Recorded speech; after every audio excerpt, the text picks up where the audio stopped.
Okay. Let's see. It's one. Let's start. Start admitting people.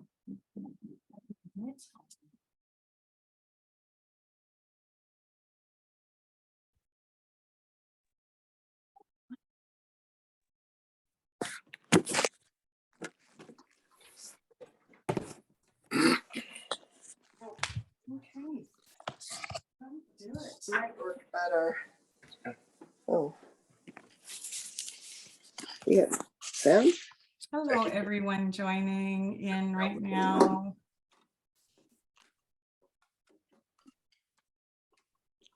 Weird. Can you all hear me? What's happened here? Are you gonna mute? Something weird.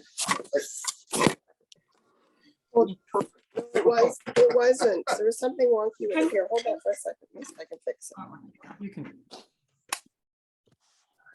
Sorry, we're just going to mute everybody for 1 minute and then we're just figuring out how to make it so that you can mute and unmute yourselves.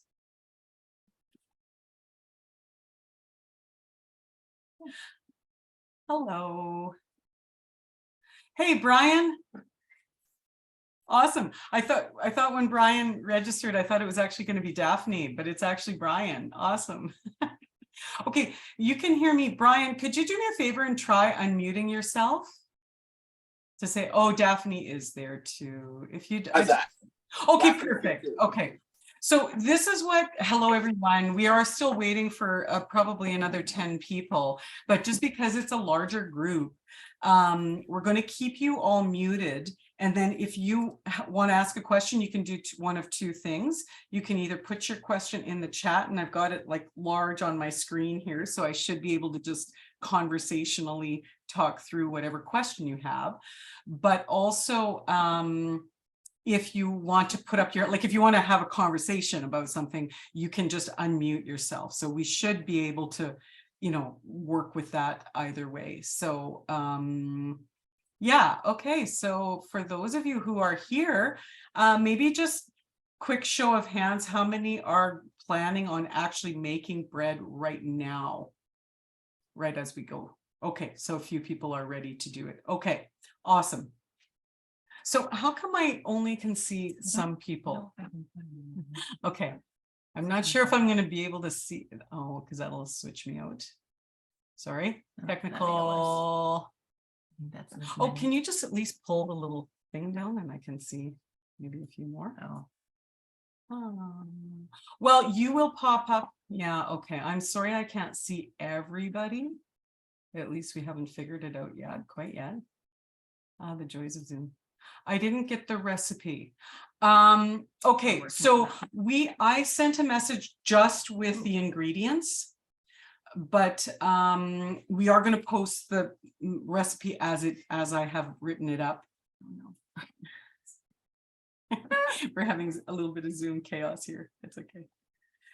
Yeah, we are going to post. I did write up what I'm going to talk through as a recipe, and we will post it but for the purposes of this workshop, I would rather not give you a recipe, because I'm going to teach you the principles and then you're going to just follow along, and I will give you some directions in terms of recipes as we do it. Okay, we're starting to get everybody on screen now. So that's excellent. A few more people are joining. Hello, Jody. Awesome. And yay. Okay. You didn't get the ingredients. Oh, okay. So we emailed everybody that we saw, but we might have missed a few last night. I'm not sure when you did it, but could you possibly just put them I can in? do it. If you can just Okay. Put the beginning of your email in that private message, I'll go run over and email it to you. Who is Jerry? Okay, you just asked that. Can you just put that, put your email address in the chat box quickly, and Ainsley will, Ainsley, my lovely assistant, is right here. I'm happy. Yeah, well, we got this figured out so that we can see everything, which is awesome. This is the best Zoom setup I've had for a workshop. So we're going to do it like this. Okay. Okay, so did anybody else not get the email with the ingredients, etc.? Because if Ainsley's going right now to do a quick send, she could send anyone else. No. Okay, here's another person coming in. Okay, perfect. Hello, Stella and Arlo. Okay, they're just connecting. Okay, so while we're just sort of getting a little bit still set up, I'm going to grab my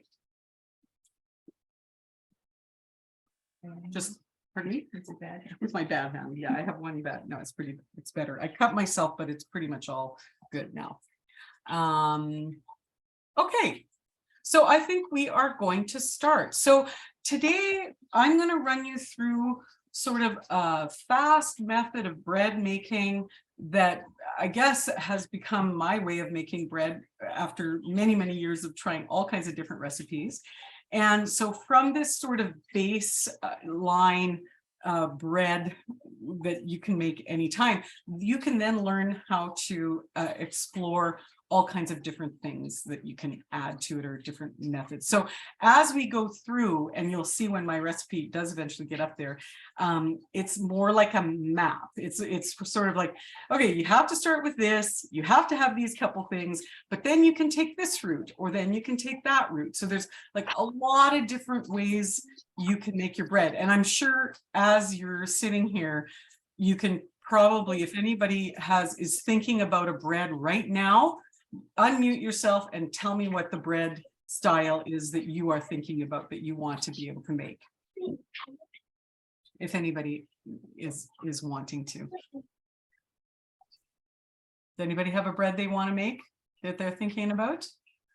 I'd like to make focaccia. Focaccia, of course. Awesome bread, super easy, super fast to make. And I can tell you, so then like as we're going on the path, you're going to divert to the focaccia route. How about anybody else? No favorite breads? What's your favorite bread? My favorite bread is like a super dark, really rich bread, super proteiny. So then for to make it dark, I always put in like molasses and cocoa and coffee, like a heavy coffee. So that's gets the darkness of those rich flavors. I usually put like caraway in it, and I'm going to put like quite a few eggs, 4 or 5 eggs into it a batch, so it makes it even more proteiny and gets that like fluffiness and that richness in it. So that's like one type of bread that I'll say, oh, I really want to make that bread. Anybody else have a bread they want to think about? Sourdough. Okay, sourdough we're not going to I can talk a little bit about it. You have to keep a culture, right? So we're going to use a active yeast, fast acting yeast. And I'll talk about the traditional yeast and the sourdough. Those are two a little bit different processes. Sourdough is quite different, but it still is, the basis of it is you have to have an active bacterial yeast doing the work of leavening, rising that bread. Okay, so whether it is a traditional yeast, a fast-acting yeast, or a sourdough, those are all your leaveners. I would absolutely love to make a hearty multigrain. You can do that today. So a hearty multigrain, like what are you going to put in it? Flax seed, a heavier flour, maybe spelt or whole grain. You can put cornmeal in it. You can put oatmeal, like actual fast cooking oatmeal. You can, what else do you think of when you do a hearty multigrain? All those things, a flax seed. Yes, question. Will this recording be available later for review, Ainsley? Thank you so much for texting that in, because we were supposed to, aren't we supposed to press something to make it do that? Yeah, it's recording. So yeah, we'll try to upload it to our YouTube. But of course she knows. She's gone. Hopefully, I mean, it says pause or stop, so I think Yeah. we're doing it. Okay. I was going to say that's you, exclamation mark. Okay, good. Okay, awesome. Yeah, seeds, oats, flax, sunflower seeds, pumpkin seeds, awesome. So that there's going to be a moment in time where it's like, okay, this is the time to put all those things in, and you're going to go from there. Okay, so we're just going to take it. I'm going to make a very, very simple bread. Okay, I'm going to do the simple route. And for you who are participating today, when it's ready for you to take your off ramp to go on your route for the bread you want to make, then you're going to keep us posted on how your bread's looking and going. Okay. And you can, hold it up and show us what it looks like. Okay. So every bread starts with the first 4 ingredients. First 4 ingredients that you have to always remember is a hot liquid. Generally speaking, it's milk or water. And sometimes whey for me when I make cheese, milk or water, and then oil, some kind of oil. So then I'm using butter today because butter is better, but you can use sunflower oil. If you're doing focaccia, you're going to use olive oil. If there's an oil that you particularly like for whatever reason, that's the oil you're going to use. Any oil you could use. In fact, if you're a meat eater, you could use lard. Okay, so all of those, you can use shortening, although I don't recommend shortening for anything, but it's possible you could use it, okay? So for me, I've already done step number 1. And so for those of you who are doing it at home, I'm gonna chat a bit and do stuff. So you will have time to take the steps that you need to do this. So for a general, like 1 solid loaf, and you might get like a little pizza crust or a couple little buns or 1 cinnamon bun, use 2 cups of milk, okay, or water. So if you're starting with 2 cups, a 2-cup base, that's going to tell you, like that's going to be how much of a loaf you're going to end up with. So that 2 cups is like totally easy to work with, easy to knead, easy to manage. I mean, I've got about 5 cups in here. Well, because I have a little bit of an ambition with this, I have a couple of things that I need to make for people. Apparently not enough people got my cinnamon buns, and I got some complaints that why didn't we get some? I do want to be able to have some for tomorrow morning. I've been, I want to take them to the Brady camp, the Indigenous men who are holding our Brady dump shut. I want to drive some over tomorrow morning for them. So, because I've been supporting them. So anyway, I wanted to make a bit bigger. Okay. What temp of liquid? Okay. So now you're going to heat this up to a little bit hotter than than your body temperature. So if you think if your hands are perfectly clean, which they should be, your temperature gauge is your finger. Now that was at like, whoo, that's a little hot, because I just wanted I wanted to have buy myself a little more time. So when I'm putting this in, I just melted my butter. You can see it's a little bit steamy. So that I need to let that cool down a little bit. So if you're fast, when you get going fast and you're just doing it quickly, you just want to get it a little bit above room temp, like above body temperature, and a little, and so that your oil will melt if it's solid like a butter, or if you're just putting the sunflower, like the oil in, a sunflower oil or an olive oil in, then you don't have to worry about that. But basically, it has to stay warm enough for you to get to like the kneading stage. So it's still a little bit warm at your kneading stage. Okay. So, so that's that's the first start. Can you, I just, little distraction in the back there. Okay. So, whoops, as I throw spoons around. So the next, so that's the first 2. Your liquid, there's somebody in the waiting room. Warm milk, how much butter? Okay, so now we're already getting into this decision making of how much, right? So I'm saying 2 cups of milk as a baseline to get that 1 loaf of bread. But then everything, all of the measurements go off of that 2 cup. Okay, so now this is about a 1/4 cup of butter. When, if you want to use more butter, it will just make it a richer butter. If you're doing a 1/4 cup of an oil, you could do a little bit less. If you want less fat, you could do more if you want it more, like more of a richer bread. Okay. When milk, I'm not sure I understand. Typo. Oh, when milk warm, how much butter? Okay, That's it. Understand. So when you're going to put that, get it to this point, so that's all got to be, quite warm to the touch, and then that'll give you some time to get through to the next steps. Okay, is everybody at that place that needs to be at that place? If anybody needs me to slow down a little bit, or if I'm getting too far ahead of you, let me know. So the next two things are sugar and salt. Now, again, your sugar, you have the options of, can you use a plant? Yeah, absolutely. You can use a plant-based milk. Okay, so any kind of milk like that is perfect. And if you want to make this a vegan bread, absolutely, that's the way to go. So a plant-based milk and then a vegetable oil, that is it. Quarter cup oil per 2 cups of liquid, absolutely, that is the baseline. You can do more or less. Okay, so if you want to just keep it simple, go with the quarter cup.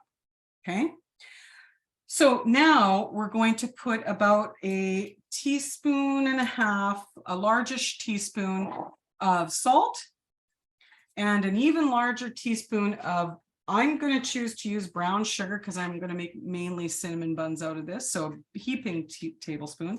So what else could you use? You could use a white sugar or a honey, or you could even use a, like if you have a sugar replacer, you could use a small amount of that. Okay, so it's just like the salt and the sugar, just give it that taste. If you don't put them in, it's just going to be too bland. It's a small addition, but it is seriously an important one. Okay, so that's the most important thing for and it all goes into the warm milk butter. Yep. Okay, so that is your absolute base for any bread from here. Okay, so now it's time to get ready for what are your flours going to be. And your flour is going to be whatever you want it to be. So there's a white flour, like an unbleached organic white flour, that is kind of like the base for most of my breads, and then I add to that. So that's what I'm going to use today. So what would I add? A spelt. Usually when I'm doing just a fast everyday bread for regular use, it's going to be spelt and white.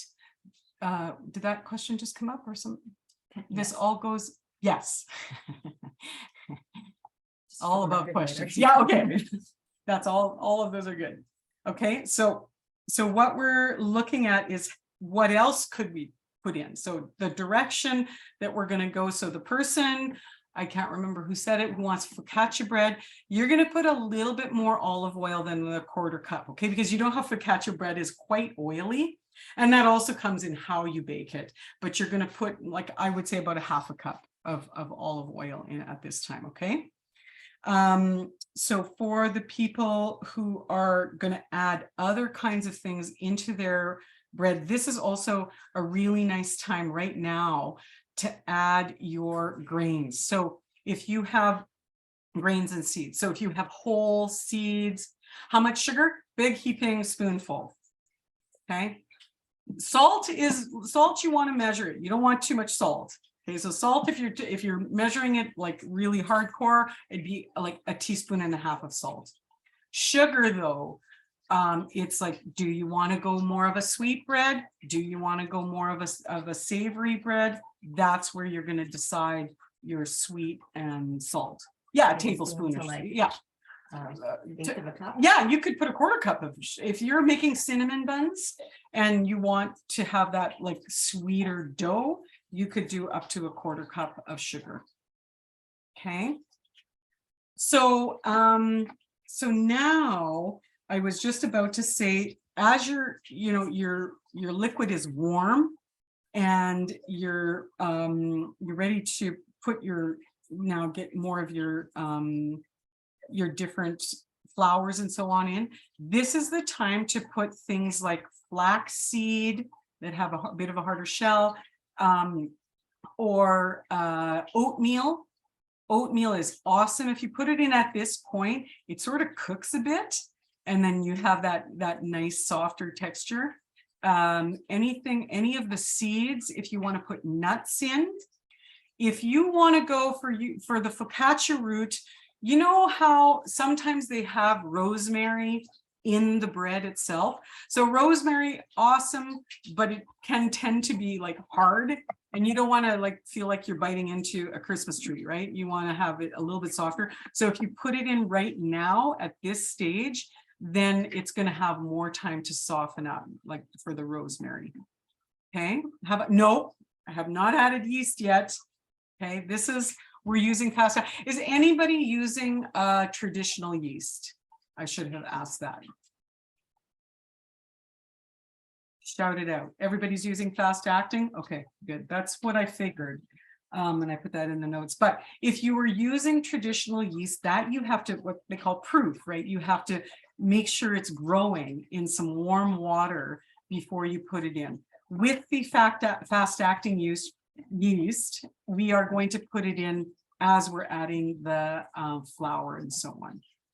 Okay, so if you have any of those extra things, and if you're unsure of something you want to put in and when's the best timing to put it in, just throw me a note about that too, because sometimes like things are harder to add in later in the process, especially once you start kneading, you can't add anything. So you have to think about those things that you want to add right now. Like if I was making my dark bread, oh, there's somebody else coming in. Hello. So if I was making my dark bread, I would be adding my coffee, cocoa, molasses. I would be adding that right now. Okay. Hello, whoever's just come in on the iPhone, it says. Okay, so once you have those things in, oh, I was going to put, that's right, I have them here. I'm going to put currants in because I want to make these kind of like raisin cinnamon buns that I'm making. Sea salt, okay. Sea salt is perfect. Absolutely. Yes. Okay, so I'm going to put my currants in right now because again, it gives them a little more time. So how much whole wheat flour? Okay, we're going to get to the flour. I'll just show you how to gauge how much flour in a moment. You have packages of quick rising yeast. Absolutely. You will maybe if you, Emma, could you show me? Could you show me the package? Oh yeah, okay, perfect. Okay, so that will be a good amount. And also, but don't put it in yet. We're not there yet. Hey guys. Hi, who's that? Hello? Hello. Who is that? Hi. This is Courtney. Okay, Sorry, I thought I was supposed to be muted. I didn't know that was here. No, Ben is barking at you. He thinks you're showing up. It's okay. You're okay, Benny. All right. So we've got for me, I've got my little currants in here and they're going to nicely just puff up a little bit. Now they've got the time. Okay, so now we're going to start putting our flour in. So for me, the flour, I'm going to do it half white, half spelt. So if you are, that's 1 cup. Everyone who's doing it, if you're ready to put in, you can put 1 cup, but only 1 cup. Okay, this is the important part of the technique of it right now. And it's what you do. You have to do it from feel. Like you can't make bread just from a recipe. That's why I wanted to do this. That's why I like doing this. And I always like making bread with people anyway, because it's so much about the feel of it. Okay, so spelt flour I love because it is a whole grain. It's an older grain. It is a wheat, but it's an older grain and it's quite light in coloring, but it's still a whole grain. And this is organic spelt. So I'm going to put 1 cup of spelt in. So that's 2 cups and that's it. So when I'm going to stir this in, my 2 cups, it's just going to make a very watery, soupy thing. Okay, so that is what we want to start. We don't want too much flour in because our active yeast needs to have a little bit of that kind of a soupy thing to be able to start its process. So I'm just use less butter than you. sorry? Did you tell people to use less butter? Are you making a big batch? Oh, yeah, right. Yeah, no, but I used a half a cup. Sorry. Okay. That's okay. Ainsley was just asking me if I had put, I did put more butter in than you guys are putting in because I'm making a bigger batch. I just don't like to add too much flour. Oh, Ainsley's so smart. I've made these mistakes, so that's why I'm asking. Okay, that's okay. So you're right. Thank you, Ainsley. Thank you so, so much. So you guys, like, it's still fine to do the 1 cup, but you're gonna see that, yes, yours is, okay, so I'm gonna make it to be what yours is. Don't put any more in, you guys. I'm gonna put more in for me. I should have done a 2 cup. I should have done a 2 cup batch too. Okay. Okay, so you're gonna be a little bit more like this consistency, a little bit thicker soup. Is that right? For those of you who are making it, does that look about right? Yeah, like a pudding. Okay, so it's at this point that you are going to put your active yeast in. Okay, so those of you who have a packet, that's fine. 1 tablespoon is fine. I, not being a measurer, I'm going to put in like a handful of it. Okay, so you want to sprinkle it all over and then gently mix it in. Okay, you just want to get it wet, basically. Okay, so that's all we're going to do for right now. Now I want to set it aside. Well, I'm going to leave it there. And I just want to give it about 5 minutes, because in 5 minutes, it should already start a little bit of the process. It will dissolve the yeast, and it will just start that little bit of processing to get it to a place where you know that that yeast is active. So that's what we're doing right now. We want to make sure this yeast is active, and this is how we're going to do it.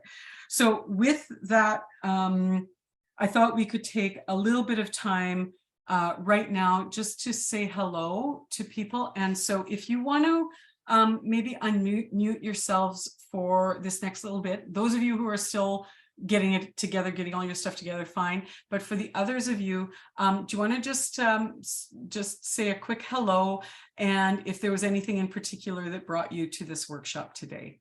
So I can call out your names if you want, but if you want to just, if someone wants to just take the lead and say, hello, my name is such and such, and I love bread, or I want to make bread, or whatever your bread story is. We got 5 minutes. Hello, I'm Lori. Hi, Lori. Hello, I'm Lori, and I do love bread. And my son and I have been trying to make a sourdough starter forever, and with no success. So I just said, I'm just going to join in today just to do some basics. Okay. But I have made loaves and cinnamon buns in the past, but that's it. I'm not a bread maker at all. So I'm hoping to learn how to make something. Well, you know what, one thing I've noticed with bread making and sourdough bread making is the more you can perfect your techniques of bread making with regular yeast, the better you're going to be at your sourdough, because you understand the process of bread making better. So it is good to practice both ways. Like, it's all about learning the technique. And sourdough is fabulous, but it's even more about the technique. Like, it's hugely about the technique, and people make it out to be so easy. And well, it is once you get that, but it's a tougher thing to go through. So this is great. Okay, awesome. Maybe I'll start a culture, and we can do another bread in a couple of weeks. I have a really good bread like starter recipe to just start your own starter. It's kind of a myth that somebody has to give you a starter. You can start your own starter, and it will just pick up all the bacteria, yeast that are in your environment. So it's like truly a yeast from your exact ecosystem. So we could do that another day. Okay, who else wants to say hi? I'll say hi. Oh, That's okay. Okay, go ahead. I'm Susan, and I really love bread, but I'm not really supposed to be eating very much of it. Actually, my naturopath wants me to be gluten-free, but I'm having a hard time with that because I really love bread. Yeah, okay, but there's lots of different kinds of ways of making bread that might work for you. What is it in it? Is it the gluten, or what is it? Gluten? Yeah, that's a hard one because it is, I mean, it is possible to make a gluten-free bread, absolutely. And I would suggest that you get a pre-made gluten, maybe you already use this like a pre-made gluten No, mix. I've never made bread before. Okay, because there are really nice, okay, here's one. So I have a friend. Is this one truly? Same brand. Oh, it's the same brand. Okay, so this Bob's, like this Red Red Mill. Mill, Yeah. they have all kinds of mixes that are already totally ready for breads. And I would suggest you start with those little kits because yeah, I have a friend who's gluten-free and I always try to make for her, and it's hard too to get that mixture. But yeah, you don't have to give it up. You just have to change. Yeah, good. Okay, who else was going to say Okay. hi quickly there? I Hi. was gonna Hello. say hi. Okay. Hi, Louise. Hi, Daphne and Brian, my cousins in Toronto. It's so nice to see you. Thank you for joining. We're actually in Bayfield right now. We're at our cottage. Oh, well, okay. From Toronto. Perfect opportunity to bake bread. Nice. Right on. Yeah, I was thinking it would be a little bit therapeutic after this year. And so I did this with you in the middle of COVID and Yeah. I found it therapeutic. So I told Brian, this is his day today. I'm his sous chef. He's making the bread. Awesome. Right on. Brian, have you made bread before? Often in a bread maker, not like this. Well, I was just sharing my story of when my mother was ill, I started cooking for her and she made bread all the time in the bread maker. And I tried to use her bread maker and honestly, I failed. I flopped a couple loaves and I just said, oh, forget it. I'm just going to make my bread the way I normally make it. So anyway, I don't know what it is about bread makers and me, but we don't get along. Oh. It's the technology. I think it's the precision of the measuring that I don't get along with or something. Because I take offense to having to measure that closely or something. I'm not sure. And it wasn't working for me. Oh, that's where Brian gets it from. You guys share this trait of not wanting to measure. Well, this workshop is all about not measuring. I'm helping you by helping you to measure a bit, but I hope to empower you to say it's more about what the feel of it is and what the textures are and where your choices are, like how you can make your own choices. So that's it. Okay. Jerry just said, can you email the sourdough starter recipe to us? Yes, I will. I will put that in the same email. Okay, who's next to say hello? Well, I'll say hello. I'm Jerry. Okay. And I started doing no knead breads last year Yeah. and really enjoyed them. And I was hoping to segue into the sourdough no knead, but I'm not too sure about that, given that you're saying those are a little bit tougher. And right now I'm just using my bread maker because it's super easy. Okay. So my friend invited me to this. She sent me the information and I thought I'd join in and just see what you had to say about how to make bread. Yeah, awesome. Well, it's fun to bake together too. So this is a way that we can do it. Not, I'm glad I learned this style in COVID and there will be still some opportunities, all the way, permanently about doing it this way, because this way you can be working on your own thing. So that's great. Anybody else want to say hi? I can. My name is Sandy and I like bread as well.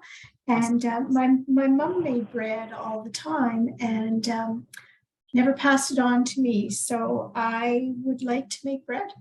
Awesome. Yeah, this is definitely a dedication to my mom who I lost this year and other moms who have lost it, either pass it on or didn't. And it is a nice thing. Thank you for joining us. Who else would like to jump in? I can say We can hi. say hi. and Hi, hey. Any either And- one. Yeah, go ahead. okay, I just want to say I think we're coming into a lifestyle of wanting to get back to basics, and this is how I feel. I'm just curious. Do you think we eat more homemade bread than we would, and is it more economical in a time of where we're having to be very careful with our pennies and whatnot? Okay, for sure it's cheaper. And the thing is you can get a way better nutritional value out of your bread. by customizing it and adding other things. And in terms of do we eat more, I mean, maybe not. I just want to show you what I do. So that was my freezer opening. So I make a fresh loaf of bread for myself and I cut it into slices and I put it in the freezer bag, and then I can just take it out one piece at a time. So it always stays super fresh, and I can either have a piece of toast, or if I know I want to make a sandwich, I just take 2 pieces out and leave it out. So, you know, I think for me, it's essential. And really store-bought bread, I mean, unless it's a really good bakery and there's something I'm specifically looking for, I wouldn't do it. I wouldn't buy it. So the answer is yes. Make your own bread. Huh? I don't know if you're checking the time. Okay. So no, and there's been 3 questions. 3 questions. Ah! Oh, a couple of them. Have I ever baked bread, Emma? Have I ever baked bread with rice flour? Okay, no, is the honest answer. And the thing is that when I was talking about, yeah, it's for sure rice flour is non-gluten. So bread is all about gluten. So you have to, if you're making a gluten-free bread, this is why I've come to just realize that buying those pre-mixed flour, I thought I had one. They're flour mixes that have all of the different kinds of gluten-free flour. So it's going to be a little bit of rice flour, it's some arrowroot flour, maybe some guar gum, some, you know, like they've already figured out what all those exact right proportions are to make these gluten-free flours. So if you can find those in the store, just start with that as your base, because then you're not worrying about like, is it going to flop because of just the flour not being in the right proportion? Okay. And then how about baking breads with stevia? Absolutely. Yep. Tastes like something with stevia. I mean, you know how you can always taste stevia a little bit, but it's totally fine to do that. French bread, okay, you know, like it's in how you make the loaf, but also to get that like super crusty crust, you're going to put a pan of water in. I know this sounds counterintuitive, but the pan of water in the oven gives it that hard crust and the soft interior. So that's the French bread. This is an intro. Oh, hi, Deborah. Okay, her mic is not working. My mom used to make bread and cinnamon buns, and I have made sweet buns in the past, but I've not made a lot of other yeast bread. So looking forward to feeling inspired by your workshop. Great, thank you. Okay, so I just want to show you, because our 5 minutes up, those of you who haven't said hi, we'll have another episode where we have to waste some time here too. And it's not a waste of time, but we have to not be working. So I just want to, can you see that? How it's all bubblied up? It's all like the whole top. Oh, I'm looking at it and trying to see myself doing it. Yeah, I can't even lift it over there because it's, yeah, so it's just like, it's all bubbling. My whole thing is all full of bubbles. Okay, is everybody else experiencing that? Are some of you experiencing that? We know? Yes, no? Okay, well, so that is my signal to go. If you thumbs up. thumbs up, 1 thumb up, Daphne, another thumb up. Okay, a few thumbs up, awesome. So then you know, okay, it's active, it's working. Now you want to work fast-ish. I mean, you know, like you don't want to lose that action. You want to just get at it. So now I'm going to switch to pretty much just white flour, just for this next part. So what I want to do is make it a little bit heavier of a paste. Okay, so now we're going for something that's closer to, I don't know, if you know, biscuit dough, muffin dough, you know, something that you can spoon like that consistency. You want to put enough flour in that it's going to be about that consistency. It's not going to run all over the place. And you want to get those edges scraped down. Okay. So does that make sense for those of you who are starting? Has anybody got a situation where they don't have the bubbling yeast. Okay, so if you did get to this point and said like, whoa, there's no bubbles, it could be that your yeast is dead. It's old. Everybody knows to keep their yeast in the freezer in a jar. Don't leave it in the package, put it in a jar. As you can see, I work with a lot of yeast. Put it in a jar, keep the jar sealed, keep it in your freezer. Okay, that's the best way to assure that it's going to stay fresh and useful. But if you're like, oh, I haven't baked bread for a year and it's been sitting out open, like sort of half open, and it's, you know, in a moist environment or hot, or the sun's had it, it might just be dead. So you do have to be careful about that. So that's one thing. Okay, so once you get it to this level, now we get to the fun, messy part. And this is like, people either love doing this or don't love doing this, depending on whether you like squishy, mushy, and like, you know, using things with your hands. I love it, obviously.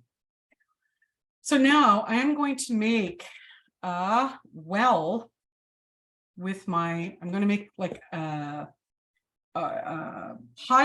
circular pile of flour that has kind of like a little dike around it. Okay, so I'm going to construct this just with my hand, and I'm going to imagine how big I need it to be based on like how much volume is in that. You know, I wish that my Ainsley just stepped out of the room. I'll get her to like tip it down a tiny bit more for this part, but anyway, okay. So I am just making that a nice little barricade. So what I want to do is be able to pour all of this into this little well. Okay, so you see it's got like a little edge all the way around it.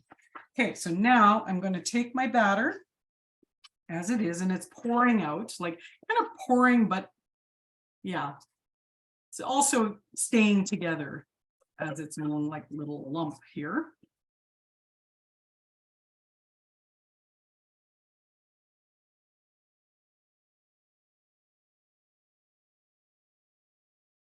There we go. So now I've got this, and it's all staying put in this this thing. I'm going to just try to change this myself. Excuse me for one moment, please. Ainsley. Oh, Kayla, could you find like a little book?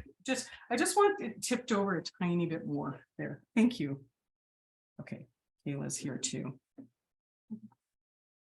We have a special attraction in our house right now, so people are coming to visit. I'll show you after. But I started doing a little bit of fostering for puppies that are coming from up north and then need to go to other foster places. And so the puppies just come for like 2 weeks max. That would work. Is it too much? No, I think that would be perfect actually. Yeah, so I just got 4 little puppies. So everybody's coming in to see the little baby. Yeah, that's perfect. Okay, perfect. Okay, so now you see I've got this, you know, nice, beautiful circle. Now, this is everybody, and if you watched your mom bake, or if you have your own style of doing this, this is my style. And I like doing it this way. A lot of people have very specific kinds of ways that they like doing it. Oh, there goes Ben. Ben was just watching the baby puppies, and now he's come to check us out. Okay, so my method is I just fold the edges in, pulling up a tiny bit of flour each time. So I'm just going to go around the whole circle.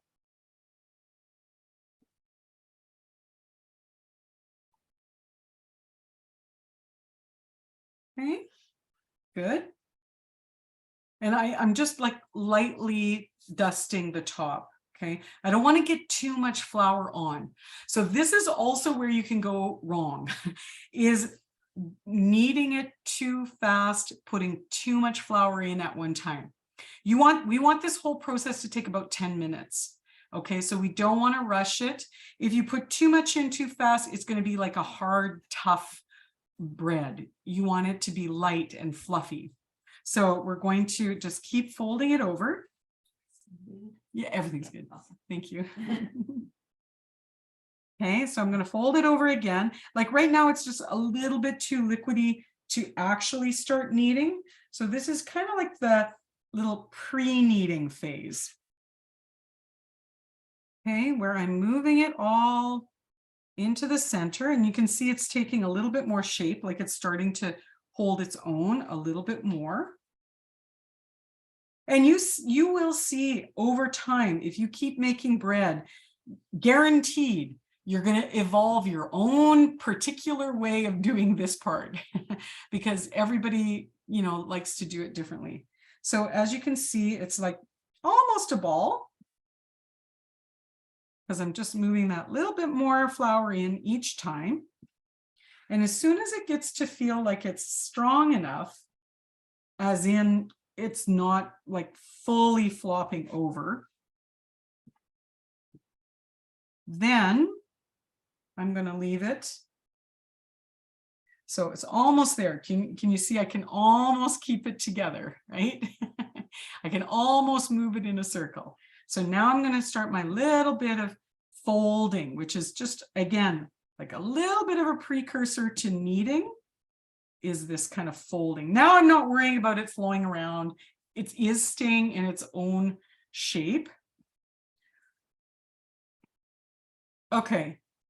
And if you have questions right now and your hands are all super mucky and you don't want to touch your computer, just like make some kind of face, or I don't know, wave your hand or something, and I can unmute you from my side. Well, I can get someone else because my hands are.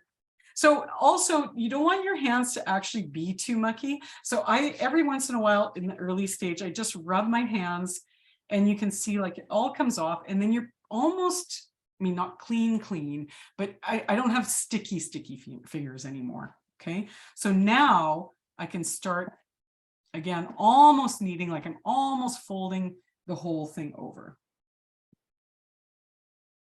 And I'm using that little extra wall of flour to just pick it a little bit up and dust a little bit off. And this is where aprons come in handy, because like guaranteed you're going to get, if you don't get this much flour, well, I don't know how you're doing it, because I'm not able to do, I'm a bit of a messy cooker, but honestly, it's just how it's going to be.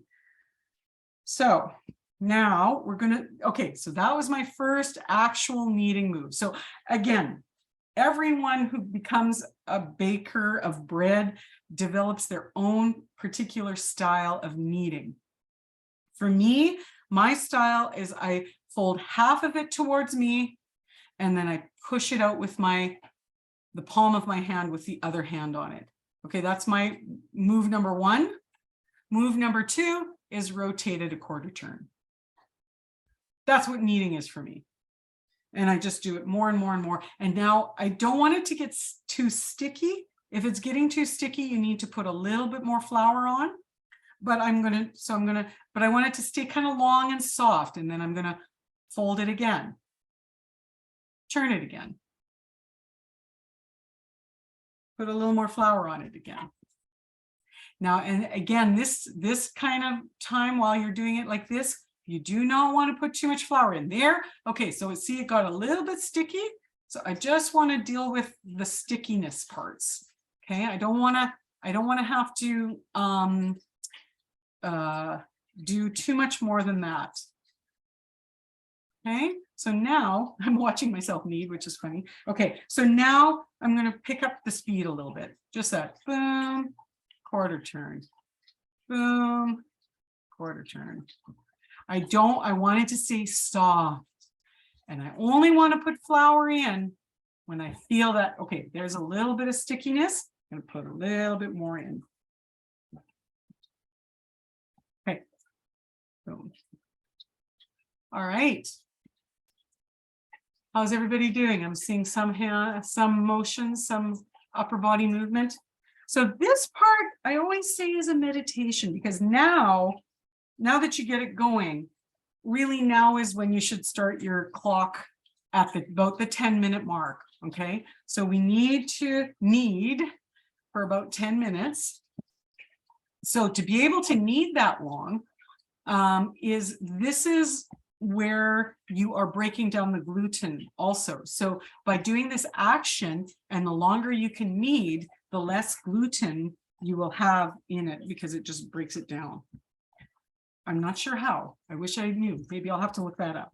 But I just know that's what the books will say. Okay. And also just you have to, work that flour in slowly, or else it will be like this solid. It won't rise as nicely.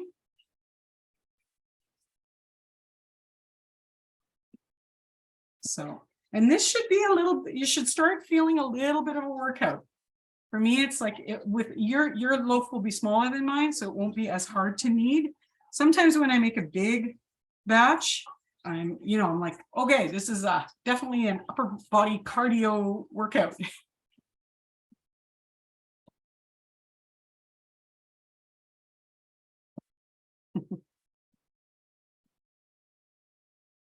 And then now you can see, you can start getting like about at least 10 kneads in for now. So it just got a little bit sticky there. So doing that. So you should start being able to do, 10 to 15 kneading actions in the time that you are, and then got a little bit sticky again. So now I've used up almost all the flour around.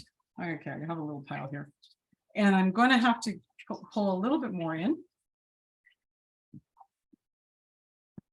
Now I'm giving it a little more muscle.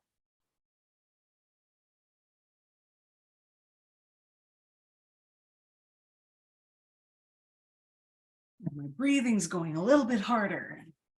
Feeling getting warm. Okay, so that's, I didn't count, but that's how many it took before I needed to just sprinkle again. Just sprinkle a tiny bit of flour on. Okay, 1, 2, 3, 4, 5, 6, 7, 8, 9. Okay, yeah, 10. So 10 and it's sticky again. Okay, so now I'm going to do that again. Just sprinkle that little bit of flour all the way around, just so it's kind of like dusted all the way around. I'm going to do it again.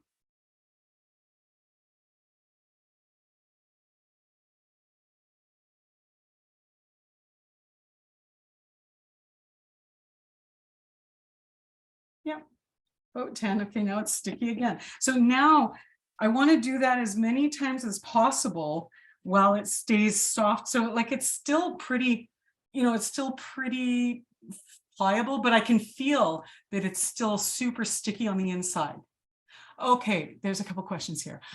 Do you need for the same amount of time for a large? Yes, good answer, but it's more muscles for the larger, right? Like, so if you were struggling with a smaller loaf, you should probably like just work up the physical energy, do a little muscle bodybuilding to be able to do a larger loaf. But yes, still, even with a small one, you want to put in about a good 10 minutes of kneading. And then did I say cow's milk is the best? Well, okay, I'm super biased. Of course, raw goat's milk is the very best. That's what I use. But if you don't have a goat to milk, then yeah, cow's milk makes it like, to me, it makes a better loaf, but you can use water. Like I say, sometimes when I'm making cheese, I use the byproduct whey, which is a higher protein too. As someone else said, yeah, absolutely vegan.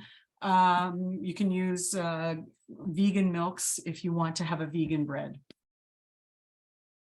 Okay, so now, now I'm a little bit standing on my tiptoes to put the power into that. Now, you don't have as big a loaf as me, so it shouldn't be as hard to do it, but so what you're trying to do is you're moving that sticky, so there it's sticky again. You're moving that sticky inside of the loaf. You're moving that to the outside by turning it and turning it and turning it. And so now the question is, how long can you pull off doing it? Like, how long can you physically do it? How long can you keep getting more flour into it? How long does it stay sticky? That's how you're going to know when to stop kneading. And usually when I used to always just give these workshops with people present, which is also fun, because then you can see that people knead at very different rates. You know, in a group of like 10 people making a loaf of bread, what I do is I make people switch and rotate around and feel each other's bread at a certain point. So if we were to do that right now, and we were all to take turns going around and testing each other's bread, you would see that everybody has, even if you started with the exact same ingredients, a very different feel of a bread. And that's just by virtue of how you mixed it, stirred it, how you're kneading it right now. So some of you will put the flour in faster and you'll be done sooner. You won't be able to fold it. It'll become too hard. Some of you will be adding the flour maybe slower, and so you'll have to do it longer. So, you know, that occasionally I tell people to, okay, ramp it up a bit, put a little more flour in.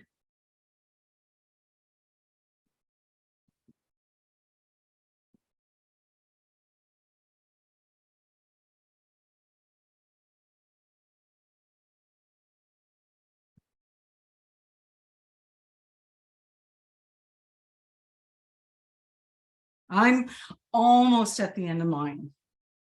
And I'm going to show you with mine as much as I can. You won't be able to feel it, but I'll show you the pinch test to know. Okay, so it's still a little bit, my pinch test is this. Okay, you can see I do that and oh no, it's still a little bit sticking.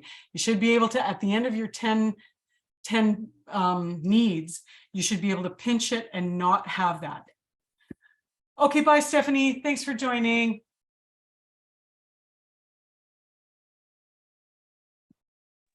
Thank you. Yeah, take care. Bye. Yeah. Yeah.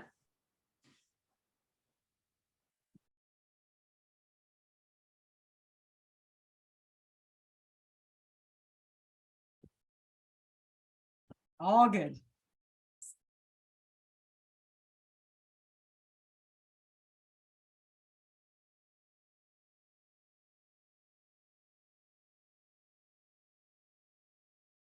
And still a little more. Oh, I forgot to show the pinch test. Okay, so pinch test, almost. I'm just feeling a tiny bit of stickiness when I do that pinch test. Like my finger just stays in just a tiny little bit. So probably one more and I'm done. How about you guys? Does anybody feel like they're done? Not yet? No? Okay, carry on.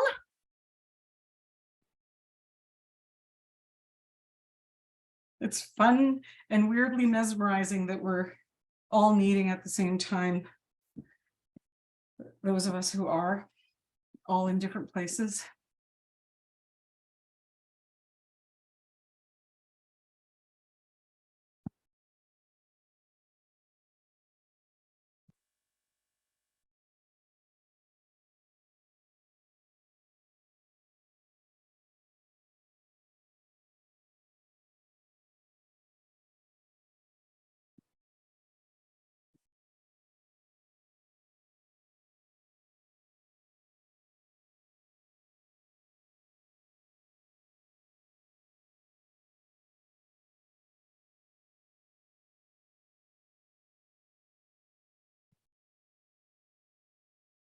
Yeah.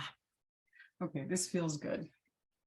So now I've done like almost 20 kneads without putting any more flour in, and it's like just a tiny bit, but really it's not like it's got a nice pinch to it. So I'm going to stop there for my bread. If you're still needing to knead, you carry on. Now's another time we can have a little bit of a chit chat. So what I don't want to leave it for too long right now. So the great thing, see, I'm a little bit out of breath, and that's not because I'm not in shape. It's because I was pushing it. Those last ones, I was really pushing it hard.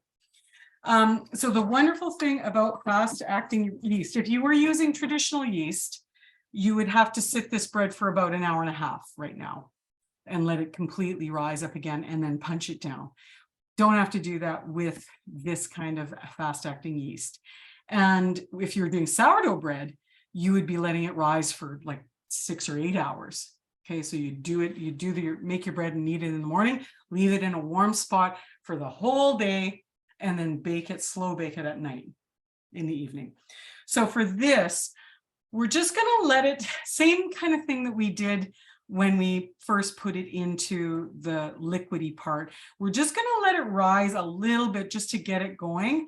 And then because I'm gonna make cinnamon buns out of this, I'm gonna just like clear my space a little bit because I'm gonna roll it out here and roll it up here. And I'm gonna do it because I want to take some down to the guys at the blockade. I'm gonna make it in this, I'm gonna make my cinnamon buns and then I'm gonna make them into this mold. And then it'll be like a nice monkey bread, you know, monkey bread cinnamon buns. That's super fun. And then I have to make some regular ones because there are people, like I said, who missed out on my Christmas cinnamon buns and made me know that they were not disappointed, but sad that they didn't get a Christmas cinnamon bun. So I'm going to make a few extras for some of those folks. Okay, so I'll do another little Christmas, and this is all going to be tomorrow morning, actually, by the way. So one thing that's nice about this style of yeast too is it's super forgiving. So if I want to make this in and bake it tomorrow morning first thing, I'm just going to put it into, well, okay, in this case, I'm going to actually construct the cinnamon buns. Then I'm going to put that into my fridge, and then it's just going to rise super slowly overnight. And then in the morning, I just have to bake it. So you could put this, if you made a plain one, let's say you wanted to make pizza, or you wanted to make focaccia bread, but you want to make it like later, you want to make your dough in the morning, but you only want to roll it out and cook it right before your guests come or right before dinner. Then you don't have to do this whole part of it, you know, an hour before you're getting ready to have your own dinner or have guests over. You have that bread already made. Then you could just roll it out. So, so that's just one nice thing about it. So I'm going to just leave that there for a moment. And I need to grease this and grease my other pans that I'm going to do my cinnamon buns in.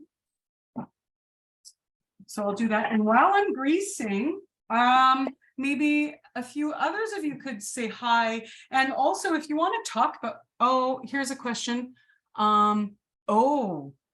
Is bread flour just for bread making machines? No, I don't know what it is, but I can say that whereas the opposite is not true. Like I know that some bread machines have to have bread flour, like bread machine flour, but you can use bread flour for sure in making bread like this method.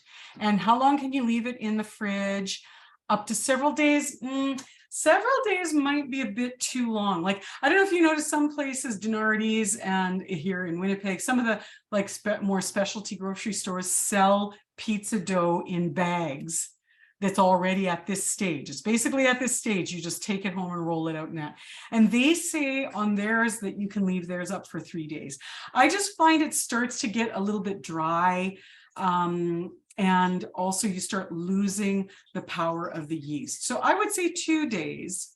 Hang on, Emma, Louise, should I put the dough into my greased loaf pan now or leave it? No, just leave it like we're just gonna let it sit right now, right as we finished it. You don't have to put it anywhere, just leave it right on your table. We're just gonna let this sit for about 10 minutes, okay? While we grease our pans or get everything else ready or whatever you want to do. You need to turn the oven on now. If you're going to cook it like right now, at this juncture is the time to put your oven on so you don't waste electricity. Like you don't need your oven on for more than you need it on, right? So if you want to put your oven on, if you want to grease your pans and just let that sit, then we'll know that it's like already starting to rise. Okay. Okay, so let's take a minute and hear from you guys. So whoever wants to unmute and say hi or chit chat or talk about something they're thinking about bread or whatever, now's the time to do it.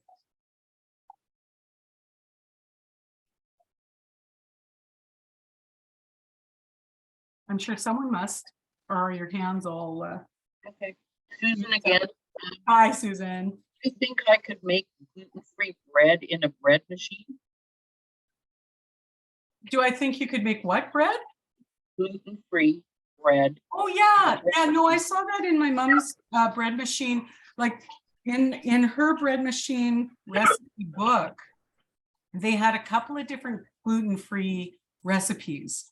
So I would say just like, you know, you have to follow, to make bread machines work, you have to like precisely follow their recipe. So I would say yes. Do you have that in your bread machine? I actually don't have a bread machine because I, Okay, you know, supposed to be gluten free, and yeah, you know, I haven't ever attempted any bread making. So okay, I yeah, wondered if it might be worth it to buy one. for sure. Actually, if you're the type of person who likes really measuring things out precisely, and No, I'm like you. well, then good luck. I got offended. I got offended that I couldn't just be myself with that bread maker. Oh, okay. Well, I could measure if I have to. You know, I mean, before you spend any money, I mean, if you know somebody who might be willing to lend you it and try it out, or, you know, go to their place for coffee one day, say, hey, I'll make you a loaf of bread if you let me try your, I don't know, I worry about buying things like that, you know, you really don't know if it's your Okay. need. Yeah, okay. So that's what I would do. But just, I know it is possible for sure to make gluten-free bread in a bread maker. Okay. And, I you know, see the note on the bottom of the screen right now. what's that? There's a note at the bottom of the screen. Somebody wrote in that they've seen. Ooh, Jody. Hi, Jody. Awesome. Yes, use An MCC. Oh, Awesome. that's interesting. And MCC, you can always count on them. They have really good repair people and they really check those kind of things out and fix them. Also, Monique, yes, oven temperature. Okay. So let's talk about the oven temperature because there's different schools of thought about this and it depends how precise you want to be. So the best thing to do for bread, for like a loaf of bread for sure, is to put it in a super hot oven and then immediately turn the temperature down. Okay, so what's super hot? Like 450. So if your oven is 450 and you put your loaf of bread in there and you immediately turn it down to 370, 375 or 350, it has that like first burst of heat that you're going to lose just by opening the door. When you open the door, suddenly your oven drops to 295, you know, just for that split second. Whereas what you want is to get like a blast of heat on it. And then it can, you know, then you don't, but you can't cook it at that temperature. That would be too hot to cook it. Brian, do you actually have your hand up? Daphne did. I did. Hi. Hi. So a good friend of ours is gluten-free, and Mitchell, my son, our son, has Yeah. done a lot of baking for her. And he has experimented with a lot of the gluten flour mixes that you can buy, and they do work surprisingly well. So I would recommend to I'm sorry, I missed your name, who is trying to make things work with gluten-free. That would be a really good place to start.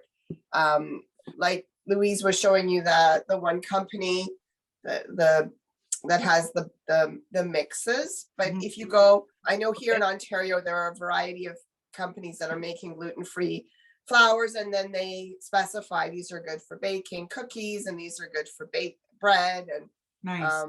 yeah, and so Mitchell has done a lot with it, and it's been quite successful. Daphne, did he end up with a brand that he liked the best? No, because Okay. you know, You do it 1 year and then do it the Yeah, next year. and he's a teenager, and Yeah. he went to Bulk Barn, you know, and he got whatever he could. But Yeah, okay. yeah, I have used the Bulk Barn one here. I don't know if it's the same, but it's been good and it's Yeah. cheaper. Yeah. But I know I've tried lots of different mixes and some of them just like you think, okay, well, that's nice that I'm offering my friend a gluten-free thing, but it tastes kind of like Like sand. a gluten-free thing. yeah. And that's not very, like, that's not what I was going for. So that's why I think they're just getting better and better, honestly, because Yeah. like think about it, 10 years ago, we had nothing like that. We had to try to figure out how to mix it ourselves and that, and now there are lots and lots of options, and, you know, owing to the fact that more and more people are. But I want to say a little something about that, because a friend of mine who's just an avid baker, so at our farm's general store, we sell larger bags of flour, organic flour that are milled, like from farmers who grow them here organically, and they're milled here, and because that's what I want. So I always have a stock of those flours here, and like a few different varieties. Anyway, a friend of mine who came out to, and she bought one of those bags, she went home and made it for her husband, who has been gluten-free forever, and whoa, he could eat it. And now she's been baking everything with that organic flour. That's, you know, for sure not GMO, for sure no chemicals. And so now they're really questioning how gluten-free he has to be if he uses just like really high quality organic flours. So she's made everything now and tested it. He's been eating this flour for well over a year. So I also think that there's a lot that we don't understand about how non-organic food is wreaking havoc on us, and it's cumulative, like, right? So if you eat non-organic food all day long, and then you have that one piece of bread, and you think you're blaming it on that bread, well, who knows? You might just be at like a toxicity level that you can't tolerate that, but you could tolerate it if it was organic. So anyway, I have no science behind that. I just have that one experience, and you know, just that trying to eat simpler, as simple as possible, as homemade as possible, and as organic as possible, and see if that helps change your restriction level. And if eating, you know, eating those things in moderation, but all organic, maybe that works. Who knows? Okay, that was a lot of talk when I was gonna let you guys talk, actually. Who else wanted to say hi? Did anybody else want to say hi or share anything or have a conversation that we've missed? No? Okay, can I just maybe say a little bit more about my situation? Yeah, sure. My naturopath tells me that by using gluten, I'm getting inflammation in my Oh yeah. my guts.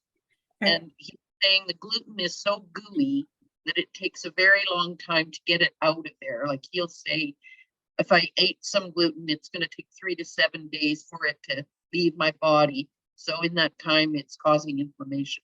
So that's where he's coming from. So For sure. I don't know what to think now about having organic flour as compared to gluten-free. I mean, it's okay. Like, I mean, if you're diagnosed with celiac disease, that's different. Okay. Yeah. If you are gluten intolerant, it could be of so many different factors, right? So I think we all have to know our bodies and work with all of those, you know, professionals who know what they're talking about too, and, you know, make your own decisions too at the end of the day. Yeah. But yeah, no, for sure. It definitely is like, but you know, bread is such a, like for me, bread was always the cornerstone of our diet, and homemade bread, like growing up, homemade bread was. So, and it has such a, you know, like, you know, not to be overused either, but it has such a presence, and it's such like a fundamental move for me. Fundamental food. It's such an amazing gift to be able to give people. You know, just like people just really love it. So, you know, I guess that's why I stay on the train of, even when it wasn't popular to do so, like bread is good, really good. Okay. I really, really like bread, especially interesting breads like multi-grain with all kinds of interesting things in it. Exactly. Okay, so I just cut mine open just to have a little look-see, and I am seeing that it is full of little holes. Okay, so that is the yeast doing its job, and making it rise. So again, I don't want to delay too much. Like my house is hot. I've got my wood stove on right here. I'm pretty hot right here. But still, I don't want this to cool out at all. So I'm going to shift gears myself. And so let's talk about this. If you are making a bread pan, sorry. If you were making bread, of course, like I love the Pyrex loaf best, but you can use whatever you have. But do grease it really, really well. So either you're using a butter or an oil. If you have problems with things sticking, you can use a butter and then also a light flour dusting. For a mold like this, as you can see, like I put a lot of butter in there because it's going to be cinnamon buns and I want to be able to like flip this over, go bam, and have it all fall out. So, but whereas like these ones, I've a little bit lighter. And I think that's probably all I'm going to be able to make is just 2 of these. So I'm going for, with this batch, I'm going for a full baked monkey bread and 2 dozen pretty large cinnamon buns so that nobody's disappointed. Okay, so I'm going to just set those a little bit aside because I need all of this space to do my rolling out. So if you are making a loaf, I'm just going to give you a little show and tell on the loaf situation. So how to form a loaf. So what you want to do is you want to, if you want to use your entire batch as one loaf and you want the traditional loaf, you're going to just really try to gently mold it. I don't know if anybody's worked with clay. You don't want to get any folds in it, okay? You want to just gently create that shape because you've already, in kneading it, you've already made it into like one contiguous material unit, right? So just being able to shape it a little bit and not fold it under too much. And if you get a fold, just kind of rock it around so that you can see that the bottom has, well, it has one little fold where that was, but really not very much, okay? So that's going to go into my loaf pan just as its own unit. Okay, so you don't want, this proportion is about right to end up with like a nice little bit higher loaf. If you make it too small and it can't get over the edge of this, it won't fully expand. So things that are cooking, they want to rise up a solid edge, but then they want freedom to go boom. So that's why that's why a loaf of bread looks like that, hey? Like boom, because it's rising up, it's got the structure, and then it goes whoosh. So that's where you want to get your loaf to if you're just doing a flat, plain loaf. For those who want the focaccia bread, of course, you want a cookie sheet, and you're going to do the rolling out the same way I am. Oh, no, actually, no. Sorry. It's way better to not use a rolling pin for focaccia bread. I don't want to do it because I don't want to wreck the consistency of this. I could do it. So for focaccia bread, you just want to use your fingers in it, right? Because that makes all those nice divots where all your yummy stuff is going to go. Okay, and so doing that little bit of work also is a little bit more of a kneading action. And then that you would put onto a cookie sheet that is well oiled. Okay, very well oiled. And you're going to oil the top of it. And then this, you're going to let it rise because the focaccia bread needs to rise quite a bit, right? To get it to be that nice puffy thing. Okay. Deborah, my loaf pan is metal. What alteration do I make to take baking time? Okay. So like recipes, I don't like baking times because everybody's oven is different. So if you have a recipe that says bake for 20 minutes in a 350 oven, who knows if that's what it is? You unless you know your oven quite well and you can interpret what that might mean, you have to watch it. There's no getting around it. Don't set your timer for 20 minutes and walk back into the kitchen later. You have to kind of like hover. Okay, maybe you could set your clock for like 15 minutes or 12 minutes and go do something else. But you need to be present and you need to keep peeking in at it without opening the door if possible. So you leave your light on and you watch for it. You watch it, you watch it, and you pull it out at the exact right moment. And that is an art. There is no way around that. You just have to learn it, and you will. You know, like there's a couple of tricks for that that we'll get into once we do that. Okay. So for right now, were there any other shapes that people were going to try to do? Somebody said a French loaf. Oh, I have a French loaf pan, but it's not right here. It's in the other kitchen. There is a loaf. If Ainsley walks in again, I'll ask her to get me my French loaf pan. To do like a proper baguette. So there's a proper pan to do a proper baguette. Okay, so I just got any crusties off my table, and then I just really lightly floured it. I don't want too much flour on there for rolling. Like rolling, you need to have it a little bit sticky. Okay, so I'm going to make 2 different rollouts of my cinnamon buns.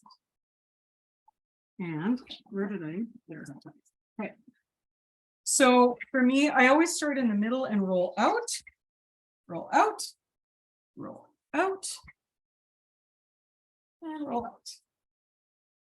And then, because I don't want it to stick, I'm going to very, very, very lightly flour it again and move that all around, dusting it. And I'm going to, you know how they throw the pizza pie in the air? There's a reason they do that. It's not just for show. And so just giving that little bit of a elasticity boost is a really good thing. Okay. So this is the cinnamon bun technique.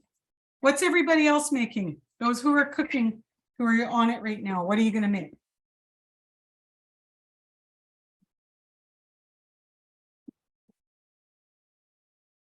Everybody's too busy to answer. Okay, so now the trick is, am I showing it right? The trick is with cinnamon buns is to roll a actual proper rectangle. And if you aren't getting the rectangle, especially in the corners, you got to do a little bit of that and a little bit of this. Okay.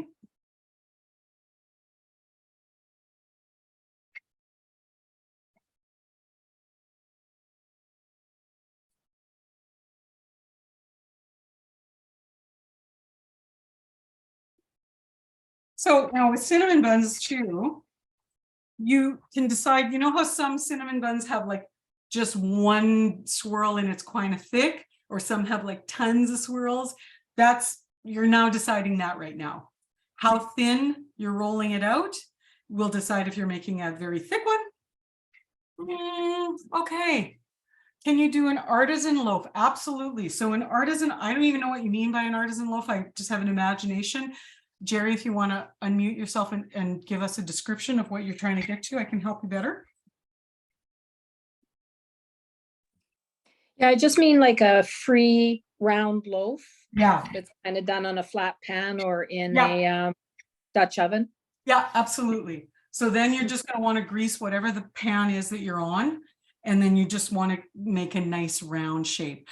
There's also, like, as we see, like so many, I don't know if you all get the same algorithm that I do, but I just always am getting these like people using razor blades to cut these incredibly beautiful patterns into the top of their bread, or putting stencils on their bread and, you know, like putting a little bit of flour or whatever to change the color, or cocoa to put patterns on bread.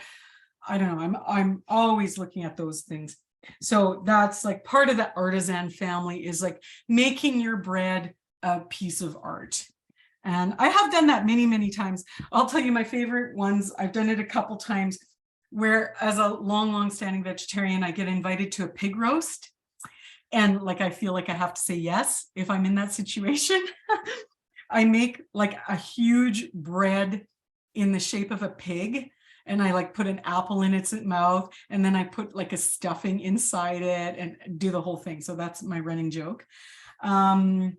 I've done all kinds of different braids, of course, like I'm always like loving trying different braids and that kind of thing. And I've made a turkey, like a stuffed turkey in a bread shape for a Christmas or Thanksgiving dinner. What else? Like just all kinds of different things. So you can have a lot of fun with making. You can also make a shape. Like, I mean, you know, we have this, right? But you could make like a bowl out of bread, or there's of course the bread where you take the center out and you put a dip in. Just like so many beautiful things you can do in the artisan bread category. Okay, wait a second. There's another question, Emma. What about proofing bowl? Not 100% on the name, accurate name.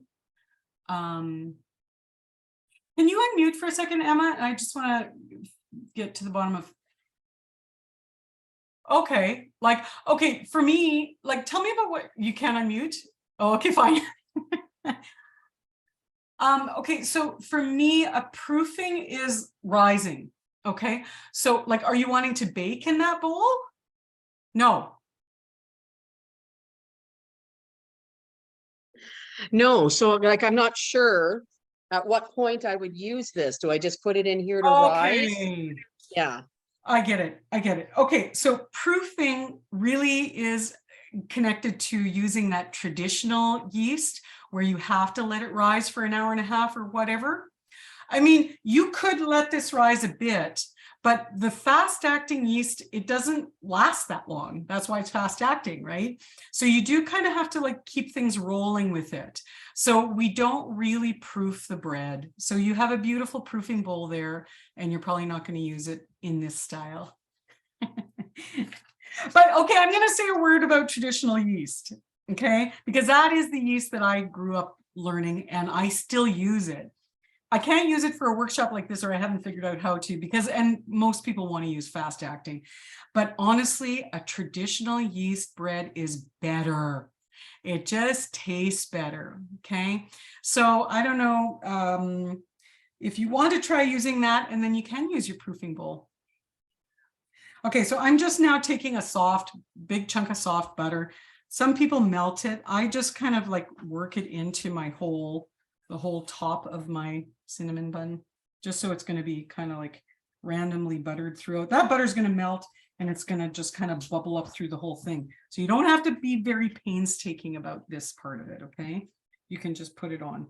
And because I'm making two, I'm using like maybe about a half a cup on the two pans. If you use too much butter, it's just going to make like a lot of extra sort of bubbly liquidy stuff, which is yummy, but I mean, it's not that great to have too much. It just makes you for a too sticky cinnamon bun. Okay, so now I've got that. I'm going to put my brown sugar on it. Okay, hey, Brian and Daphne, what kind of bread are you making, Brian, today? We put half in the fridge for focaccia for tomorrow. And now I've got sort of the person who said, just what if you just put it on a pan and bake it? So we're going to do that, but it's in the shape of a heart. Aw. What came out. So Nice. Very nice. So Daphne, you should do a design on it. I know, I was just thinking about that, because like you, I've been looking at those really cool stencil ones. I And figured you would. I hadn't thought of the cocoa on it though. Maybe I can do something with that. Yeah, so like you can make I mean, this is right up your alley, but you can make a little stencil, or even like if you had a cookie cutter in a shape that you could put some parchment paper and then just have the cookie cutter open. Like any way you can think of stenciling it on. But really, I've also seen people just take paintbrushes, dip it in the dry cocoa, and then just like quickly paint basically little brush strokes. So you could do little brush hearts on it. Whatever. Okay. I'm gonna go look for some cocoa now, see if you have any. Or you could do cinnamon. Well, no, what did you do as the base of your bread? It's just the plain white. Okay. Just Okay. kept it simple. Yeah. With coconut oil. I mean, so. just that little bit of cocoa, you're not going to taste it. It's just going to be a coloring, right? So that's nice. Okay, so now I put my cinnamon in. Who else is actually making bread out there that wants to share with us? Anybody? I'm just rolling this up super tight.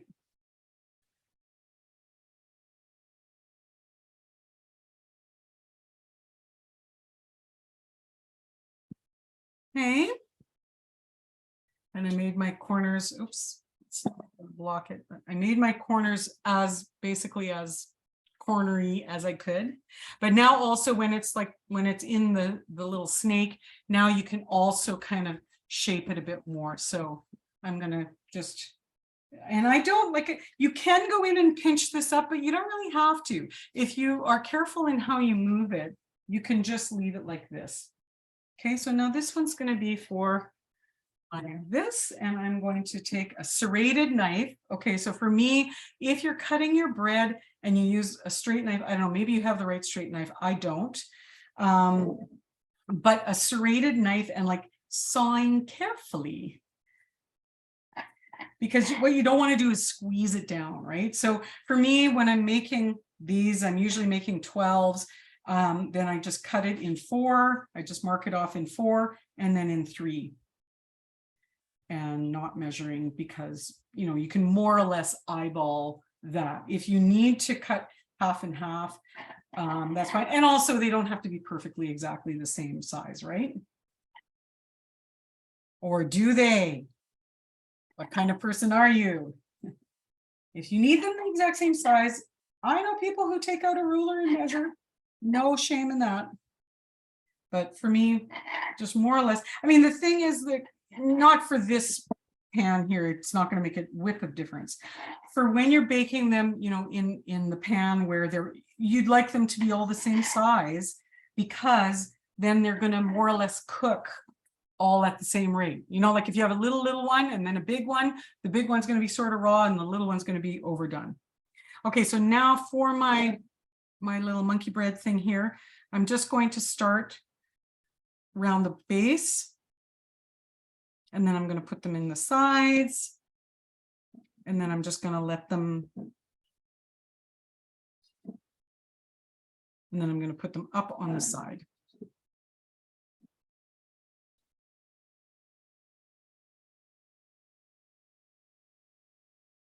And believe it or not, when I'll post a photo of it, but you know, like it looks like there's a lot of space in here. That's all gonna fill. So that's it. That's where I'm gonna stop with that one for now. I'm gonna cover it. I'm gonna put a bag over it and I'm gonna put it in the fridge. And that's as far as that one goes. Does anyone, no one else has any other? Oh, good. You're welcome, Emma. Oh yeah, Jerry is saying, Daphne and Brian, Jerry just said, can we see the heart?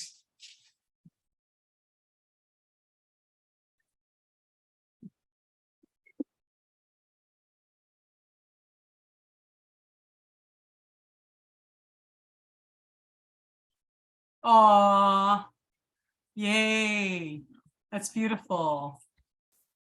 Thank you. Oh, you were gonna, I'm gonna try to make it big, but I'm gonna mess it up. very nice. Okay, maybe show us again if you figure out how to do a little bit. Like, yeah. Yeah, she's going now to get her stencil to figure Okay. out how to make it Oh artistic. yeah, of course you have tons of stencils, don't you?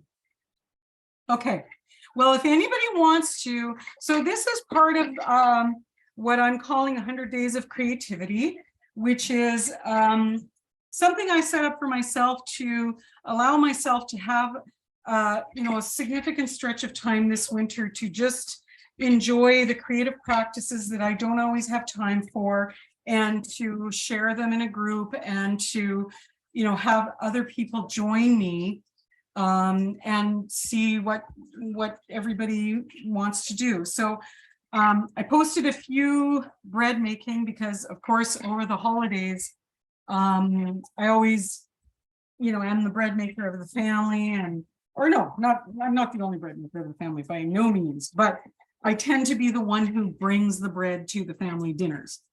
And so it gives me that occasion to make some prettier things, or just enjoy, really enjoy the processes of making things. And you know, for any of those of you, I know there are some here that have lost a family member recently or whatever. I wanted to take this time. I lost my mother in the summer, and I wanted to just take this time to sort of have a little more time to kind of spend with her in my way. So this is something I just wrote about it and posted about it, but the bread making was something that I learned from her from a young age. And I really loved always watching her make the bread. And, you know, I know that my love of cooking, even though she never would say that this is true, but it really did come from her. And I just became like much more extravagant than she ever would have been. But still, and then at the end of her life, I was able to spend a lot of time making food for her, which was really, really, really special. So, and the cinnamon buns definitely only ever come out. Well, no, I make them some other times just for fun. But usually if I'm making a cinnamon bun in the morning, it's because there's something special going on. So it always feels nice and special to be making cinnamon buns.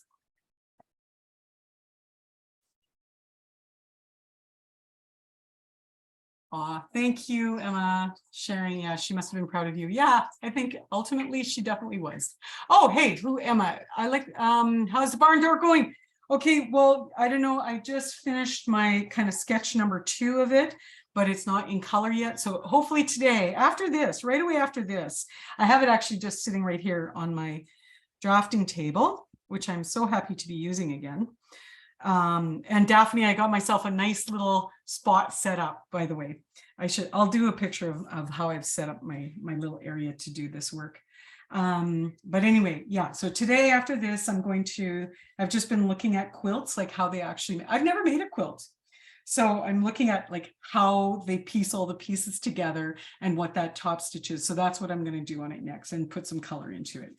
And then of course there's just painting the whole thing. So that'll take a little bit longer. And I really want to do that with other people. So I'm going to just slowly invite people to come and do a little painting with me. So it becomes a little bit more of like a community art project. Thank you. Yes, I know. I've been looking at those barn doors for so long saying, I want to paint those. I want to paint those. So this is also all about getting those fun things done when you're busy running a business, running a farm and doing all kinds of stuff. It's like, you know, those precious things that you put off start to pile up. And so I wanted to unpile that pile.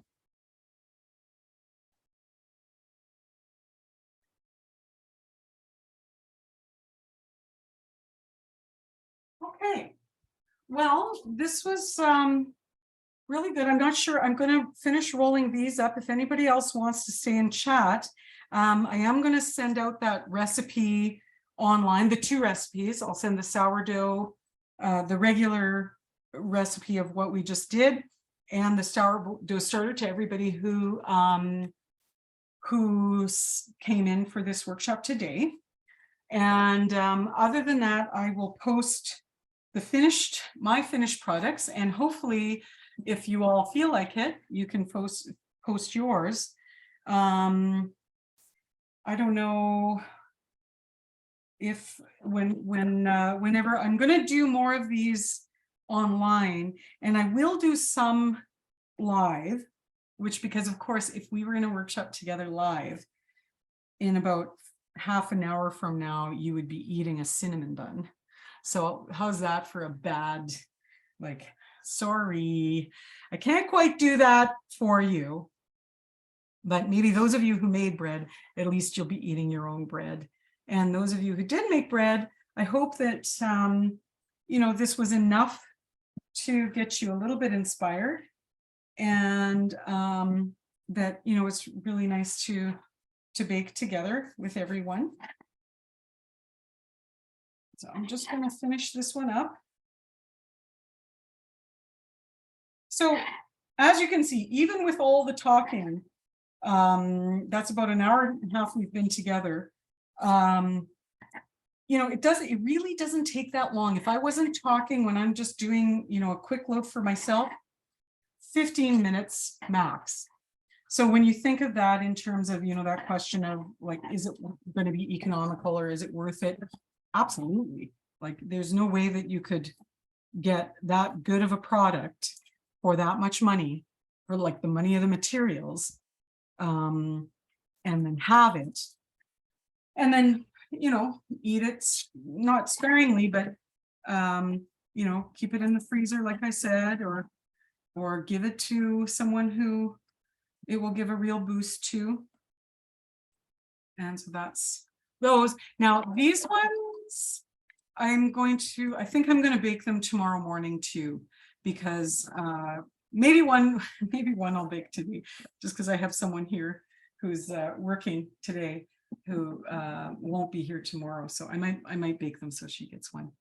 Anyway, okay, so let's just, oh, thank you, Joan. I really appreciate that. Okay, what is the cooking temperature? Did you hear that, Sandy? So I talked about it being like, you can just put it to 350, that's fine. If you want to do it like the next step up of better, you start your oven at 400, put it in. As soon as you close the door, count to 10. So the temperature, and then bring it down to like 350. So it gets that first hot blast, and then it goes to a better one. Was there, oh yeah, okay, yes, I will send the link, YouTube link. Yes. But it isn't baked yet, but Show us. Beautiful. Yay. yeah, I think it's going to be a good one. Yes. Okay, that's going to rise a lot. So you could, I mean, you can still do it if you want to take a little bit, like if you want to take a third of it off and have a smaller amount. Okay. You just said like, okay, so that already looks like a bit of a loaf. So that's going to end up being like quite a tall loaf by the time you get it in. Okay. So you could take, like I say, you could probably take about a third of that dough out right now and just reshape, and then use that extra little foot for, make yourself a little pot pie or just a little 2 cinnamon bun or something like that. Oh, that's a good idea. Okay, Yeah. maybe I will do that. Okay, Great. Deborah, you're taking off. Thank you for joining us. Cinnamon buns tomorrow. Yes, let's start the new year with fresh bread. Okay, does anybody else want to have a last little chat about anything or show us what you've made? Yay to 20. Hi, Louise. Yes. There we go. Can you see it? Okay, I don't know. Can you see it? I've been working with a stencil. Oh, that's so nice. So Awesome. I would love to plan and have a better paintbrush. Yeah. This is too big, Yes. but that's okay. The other ones were all dirty with paint, so I had to go with this. But next time Brian does this, I will plan better. Good. I like that as a collaboration between you two. Brian becomes the bread maker. Daphne becomes the bread prettier. Yeah. Later. And I was gonna just say, Louise, I love your take on the 100-day challenge and or the 100 days of creativity, sorry. And I did a whole bunch of arrangements for Myrna's celebration of life, and I did not photograph them. I realized afterwards that I had meant to. No. So I have one lonely photograph I will post, but I was annoyed that I didn't do that, because we did these, there were posies with rosemary for remembrance. So they had like rosemary and pine and little notes Nice. that especially the grandchildren could write on. Mhm. And I, but then afterwards I was thinking, sometimes experiences should just stay. They don't always have to be recorded. Well, but somebody else maybe took them. Maybe if you put the word out, maybe you'd get a couple different photos or versions of them. Anyway, I'd love to see it. Yeah, I'll show you. A number of us gathered at with my father to be there on the Zoom celebration of life. Okay. Oh, I didn't know. That's so great. we were all there. So Oh, yeah, that's thank lovely. you for doing that. I'm so glad that we have Zoom to sort of be together. Yes, that was great. Exactly. Especially starting it at kicking start a celebration of life with a good laughter song. That was I thought it was a good start. that was a Yeah. good start. That was Okay. fantastic. Yeah, I want to answer a couple more questions because yeah, so you're going to put this into your oven. And so for a loaf of bread, you know, there's a look to it when it's cooked, but sometimes it's not cooked all the way through. And there's a little trick that I learned where when you think it's cooked, you know, you're watching it for those last minutes, and it might be 20 minutes, it might be 40 minutes, okay? It depends how your oven functions. It depends how big your loaf is. It depends on so many things. It depends on if you have little buns, it's going to be 10 to 15 minutes, right? You have to watch it. But there is a trick with a loaf of bread, because it kind of sucks when you make a beautiful loaf of bread and then it's a little bit raw in the middle, even though you can eat all the outsides of it. But if you take it out, like when you pull it out, take it out of the pan and then give it a knock, like you're knocking on a door. And if it sounds a little bit hollow, then it's done. If it sounds kind of like heavy and you don't get you get a thud, not a knock, put it in for or if the bottom is still like a little bit pasty white, then put it back in for another 5 minutes, maybe even another 10 minutes. If you want it super crusty, you can also turn your oven down to 200 at that point, leave it in for a little longer. Then you get a nice thick crust. Like let's say you want to make croutons or something like that. Oh, and homemade croutons, it is absolutely worth making a loaf of bread and completely dedicating them to croutons. You will never regret that, okay, unless you don't want to eat too many croutons. But you can make the very best croutons with a fresh loaf of bread. Just want to check, okay. I think, Emma, did I answer that all? How long do we, yeah. But a ballpark number. Okay, so Emma, can I see what loaf you made? Can you show me what's about to go into the oven? I just put it in. Oh, okay. So was It's it like a whole wheat loaf in a Pyrex pan, like your okay, glass one. fine. Okay, so I would say like put 20 minutes on your clock. Okay. And it might be 30. It might be Okay. 35. So I could have guessed it more accurately if I saw it, but I don't want you to open your oven now. Don't open it. Okay. And you'll know. Yeah, you'll know when it's done. Okay. Does Perfect. Thank you. Does everybody else feel confident about that, or can I say more about pep talking that? About how to know when it's done? How would you tell if your cinnamon buns are done?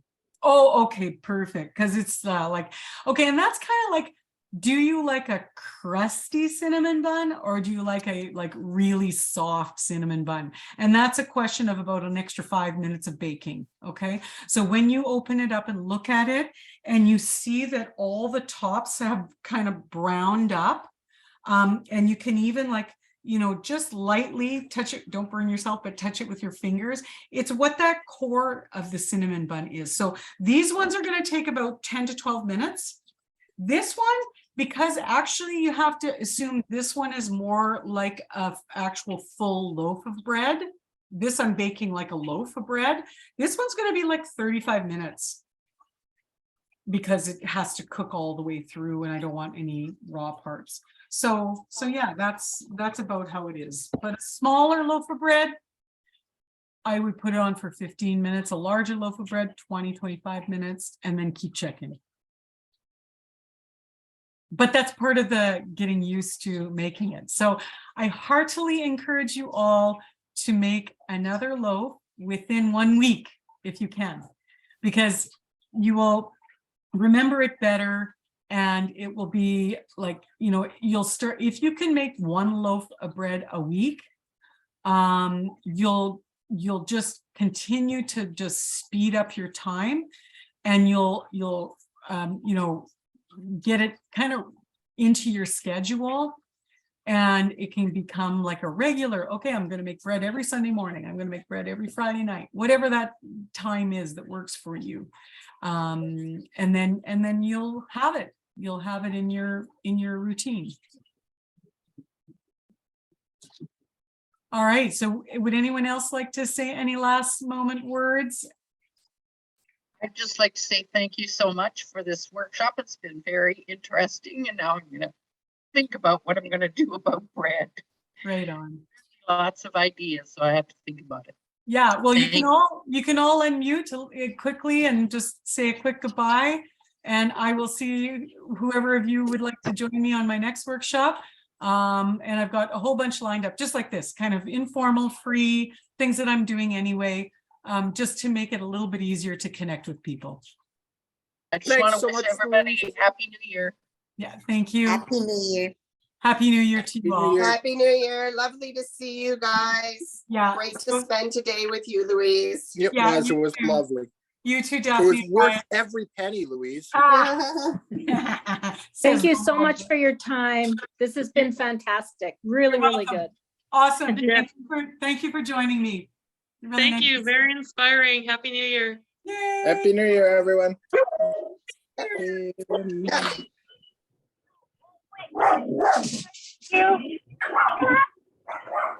Year. We had a super time. That was so much fun. Thank you so much, Louise. I really enjoyed that. You're so welcome. Thank you for And joining. and I'm making my cinnamon buns right now. I can see them. Yay. Yeah, Oh I'll my end up with probably 3, I think. Awesome. Good. Small ones, but yeah, It's totally it was worth it. fun.